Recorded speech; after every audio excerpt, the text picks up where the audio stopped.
আমার আজকের রেসিপি সন্দেশ। আমার আজকের রেসিপি ছানা করার ঝামেলা ছাড়াই সন্দেশ।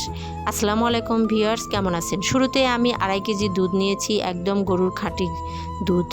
আর এই রেসিপিটার ঝামেলায় একটা দুধটাকে জাল দিয়ে শুকিয়ে একদম ঘন করে নিতে হয় এবং অনেক সময়ের ব্যাপার এটা। আমি ভিডিওটা স্কিপ করেছি, তাই অনেকটা স্কিপ করে অনেকটা ছোট করে নিয়ে আসছি। দুধটা যখন জাল করতে করতে 3 ভাগের 2 ভাগ রান্না হয়ে যাবে আমার, ঠিক তখনই আমি দুধের ভিতরে 1 কাপ চিনি দিয়েছি, এক চামচ ঘি দিয়ে দিলাম, দিয়ে আবারও জাল করতে থাকলাম। এরপর আমি 1 কাপ গরুর গুঁড়ো দুধ দিয়ে দিলাম, দিয়ে আবারও জাল করতে থাকবো।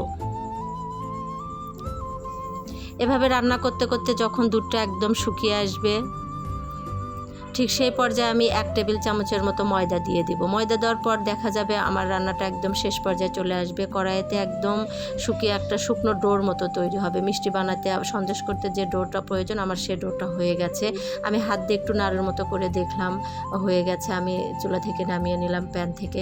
এরপর 1 চামচ ঘি নিয়ে সন্দেশের আকৃতি দিলাম, সন্দেশের শেপটা দিয়ে দিলাম। প্রত্যেকটা সন্দেশ আমি একটা একটা করে বানিয়ে আমি গুঁড়ো দুধে গড়িয়ে নিয়েছি।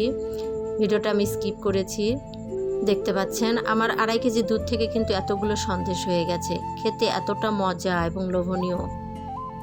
আপনারা অবশ্যই বাসায় ট্রাই করবেন। আল্লাহ হাফেজ।